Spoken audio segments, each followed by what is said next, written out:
The Jeffers Smokescreen, decoding Cashman's deadline strategy. There's a game being played in the Bronx right now. It's a game of misdirection. It's a game of smoke and mirrors. It's a game where what you see on the surface might not be what's actually happened behind closed doors. And if you believe the prevailing theory, then Ryan Jeffers might just be the biggest red herring in baseball right now. Let's establish the facts first.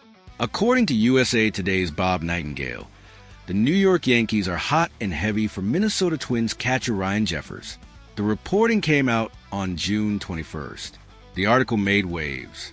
The article generated discussion. The article seemed to confirm what everyone suspected. The Yankees are serious about upgrading a catcher. On the surface, it makes perfect sense. Jeffers is by far the best and safest right-handed hitting catcher expected to be available before the August 3rd trade deadline. The drop-off after Jeffers is steep. This seems like a simple case of the club getting serious about a big need. But here's where the conspiracy theory begins. One critical detail has been conveniently overlooked in most of the discussion.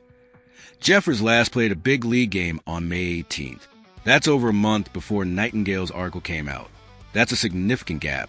That's the kind of gap that raises questions.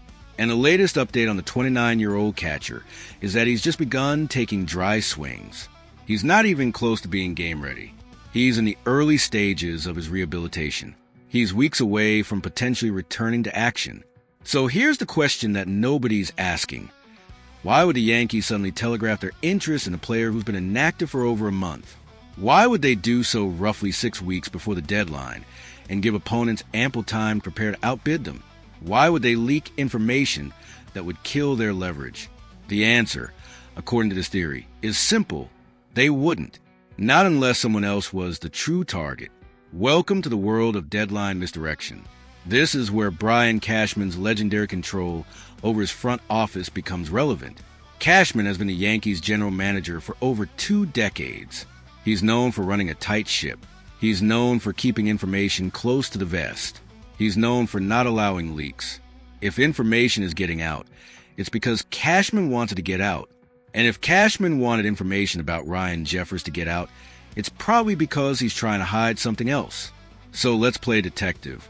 Let's put on our tinfoil hats and explore the possibilities. If Jeffers is a decoy, who could the real target be? The first possibility is Hunter Goodman of the Colorado Rockies. The Rockies have been a frequent Yankees trade partner in recent times, much to the chagrin of fans everywhere. Goodman is 26 years old. He comes with 30-plus home run power. He has 3 years of team control beyond 2026. That will set his price tag very high, despite a strikeout rate north of 30%. Could Goodman be Cashman's true preference? Could the Jeffers rumors be just a ploy to drive down the cost? It's possible. It's the kind of move that would fit Cashman's MO. It's the kind of strategy that would make sense from a negotiating perspective. But maybe Cashman's sights are set lower. Maybe he's looking at a well-known name like Salvador Perez of the Kansas City Royals. Now, that doesn't exactly seem like a good idea. Perez is 36 years old. He has a 58 WRC+. He subtracted 1.1 F-WAR from his club. But he could be a change of scenery candidate who is rejuvenated by jumping back into the thick of a playoff race. The Yankees have done stranger things. But here's where the theory gets really interesting. What if the Yankees aren't actually targeting catcher at all? What if they're using the catcher position as a smokescreen to hide which position they're actually seeking to upgrade? The Yankees could use some help on the left side of the infield, either at shortstop or third base. The club has been suggested as a potential suitor for high-end options like Jeremy Peña and CJ Abrams. Both of those players would significantly upgrade the Yankees' infield. Both of those players would address a real need. Both of those players would command significant trade packages. If Cashman is targeting one of those players, using Jeffers as a smokescreen would make perfect sense.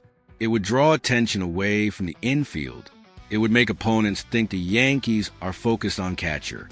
It would give Cashman time to negotiate for a shortstop or third baseman without the entire baseball world knowing about it.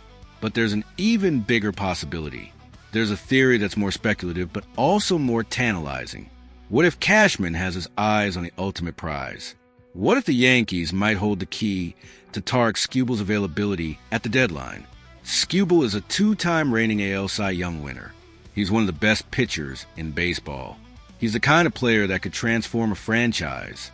He's the kind of player that could be the difference between a championship and another year of heartbreak. If Skubal is available, could the Yankees be hiding their interest behind Jeffers?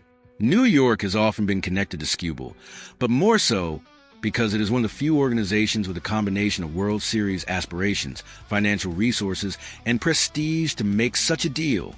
Keep in mind, though, the discourse connecting Skubal to the Bronx is speculation, not actual buzz.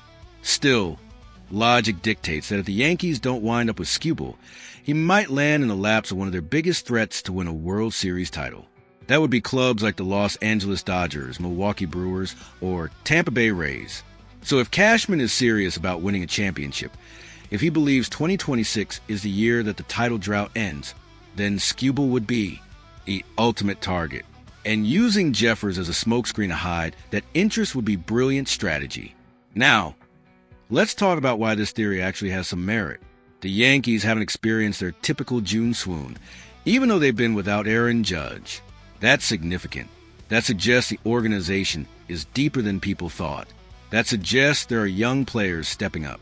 That suggests the front office might have more confidence in the roster than we realize.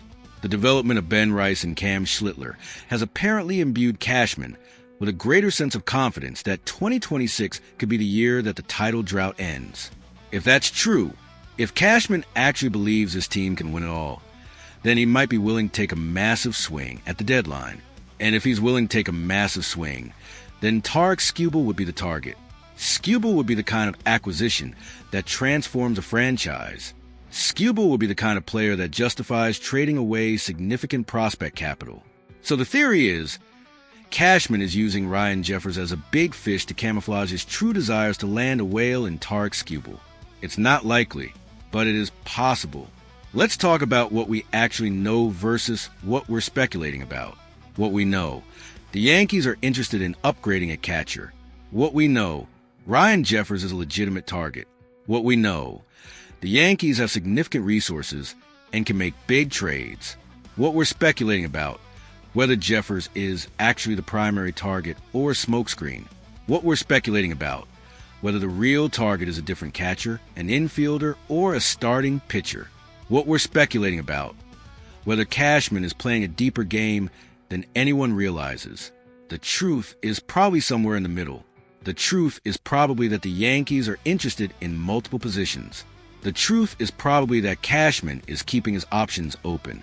The truth is probably that the Jeffers reporting is real, but it might not be the whole story. But here's what's certain. Brian Cashman is one of the most strategic minds in baseball. He's been doing this for over 2 decades. He knows how to play the game. He knows how to negotiate. He knows how to use information as a weapon. So if information about Ryan Jeffers is leaking out, it's because Cashman wanted to leak out. And if he wanted to leak out, it's probably because he's trying to accomplish something else. Whether that something else is Hunter Goodman, Jeremy Peña, CJ Abrams, or Tarik Skubal remains to be seen. But one thing is certain. There's more to this story than meets the eye. So here's my question for you. Do you believe the Ryan Jeffers rumors are legitimate? Or do you think Cashman is using him as a smokescreen? Is the real target a different catcher? An infielder? A starting pitcher like Tarik Skubal? What do you think is actually happening in the Bronx? Let me know in the comments. And if you believe Cashman is playing 4D chess with the rest of baseball, if you think he's got a master plan that we haven't figured out yet, hit that subscribe button and turn on notifications. Because the 2026 trade deadline is going to reveal whether the Yankees front office is genius or whether they've been playing games while their championship window closes.